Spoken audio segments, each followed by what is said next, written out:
Hello my friends. My name is Bot Mathematician, and this is Holomancer. Also say hello to daring reporter Dora. We are infinitely grateful that we have another opportunity to see you all again. Today we want to discuss with you the impact of the mini set on the standard metagame. We will show you all the most effective new decks for climbing the standard ladder. We also have reason to believe that the current expansion phase will bring Blizzard record low profits. But before we get started, let's define what the new mini set consists of. So, every class got 3 new cards. In most cases, each of the 2 new archetypes that came with Castle Natria received 1 new tool plus 1 additional universal card, with no defined synergy. So for example, Priest got cards for Bless and Thief archetypes as well as additional removal. Warlock got the Imp Auster creature as support for the Imp archetype, but after the Vile Library nerf, the card looks completely useless. In addition, the Warlock received another Shadow spell, which still does not have a certain synergy, as well as an additional removal. But not all classes received new cards following these rules. For example, the Mage didn't get any support for the Skeleton archetype. Instead, the developers gave 2 cards to support the secret synergy. In addition to 30 class cards, the set contains 5 neutral cards, most of which are initially useless. The new Sylvanas is just an optional tool and only the Jailer is able to offer a new style of play. In other words, in its current form, the concept of mini-sets is not designed to create a fundamental change in the metagame. At best, each new archetype from the main expansion can get 1 or 2 cards, which in theory can shake up the meta a little. Let's talk about the changes in more detail. The Due Process spell has resulted in a minor update to Ramp Druid. In this scenario, the card does not use its mill potential, but is rather an additional drawing tool. In turn, the new Sylvanas performs the role of additional removal. The main win condition is still Sire Denethrius. The core gameplay of the deck hasn't changed either. This version of the deck has good performance and is one of the most popular within the archetype. The only significant downside is the high cost, as you will need at least 5 legendary and 6 epic cards. Sightless Magistrate has become a very important tool for Aggro Demon Hunter. According to the results of the first week, this archetype not only became the most popular within the class, but also has the highest efficiency. One of the most notable decks that has received an upgrade is Secret Mage. Players want to experience new ways to play. This fact has made the Secret Mage the most popular strategy of the class. Although the overall effectiveness of the archetype is still not impressive. Players have been trying to build a competitive archetype for 2 months, but the deck was missing a few additional tools. After the release of the mini-set, the Contract Conjurer became a very important component for the archetype. The potential to get a 6/6 stat minion for 3 or even 0 mana is extremely attractive. New Secret Objection duplicates the effect of Blademaster Okani, which forces the opponent to use resources less efficiently. Despite such strong new tools, the overall synergy is still not enough to bring this strategy even to the Tier 2 level.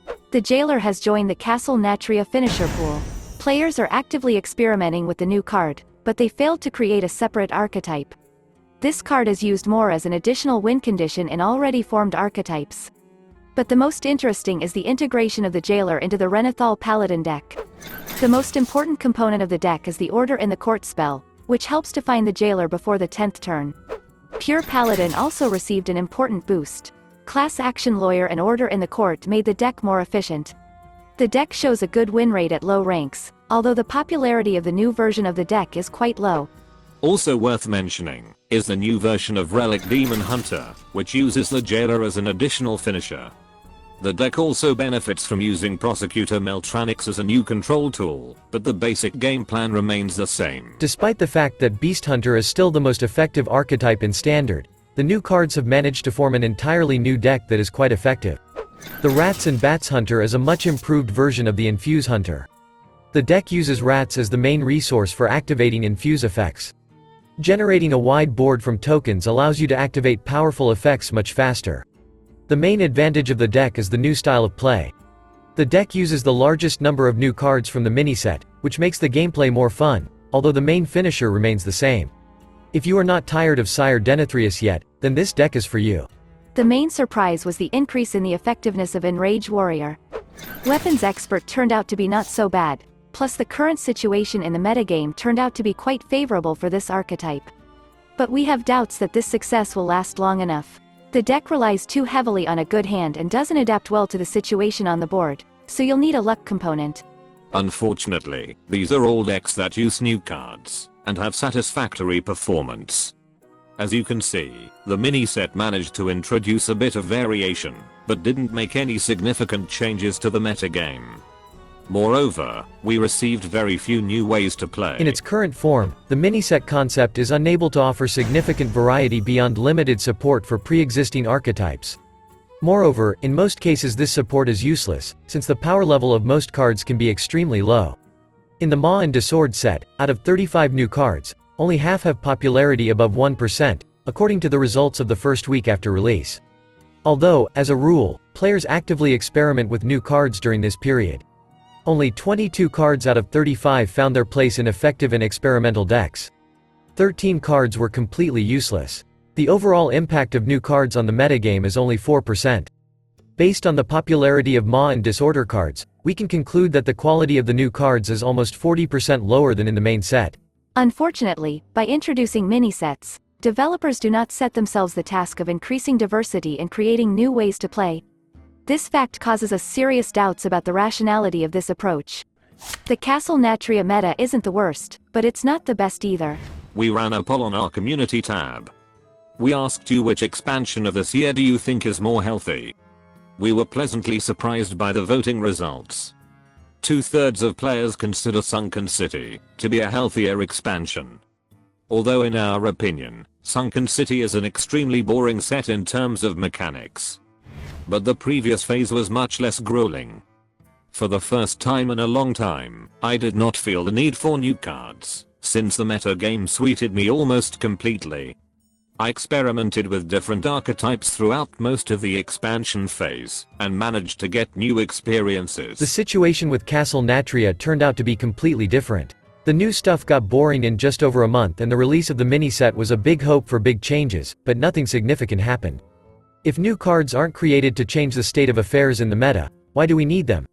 In this case, there are more negative consequences than positive ones, since mini-sets increase the cost of the collection and the entry threshold for new players. We shared our theory about the negative impact of mini-sets in one of our previous videos. Don't miss it if you want to know more arguments. We know that our opinion on mini-sets is not popular. The vast majority of our followers believe that mini-sets have at least enough impact on the meta, and the increase in the number of cards is more of a positive thing. Moreover, we have never heard criticism from popular players about this approach. But our team with each new mini-expansion is becoming more and more disappointed with Blizzard's strategy. It looks like the company is also not entirely happy with its own approach.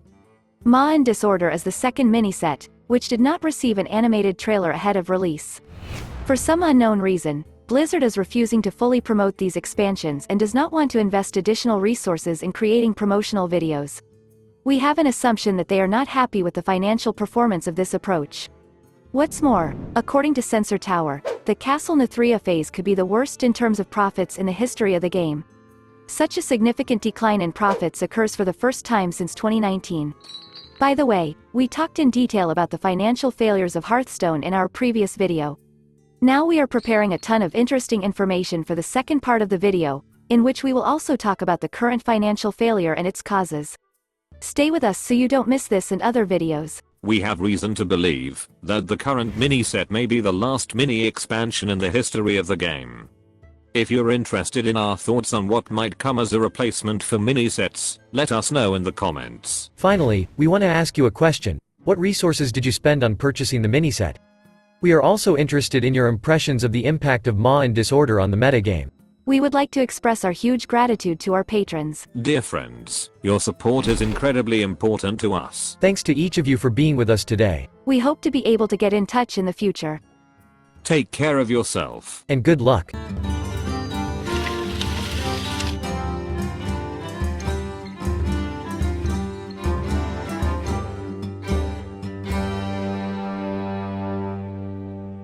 Job's done.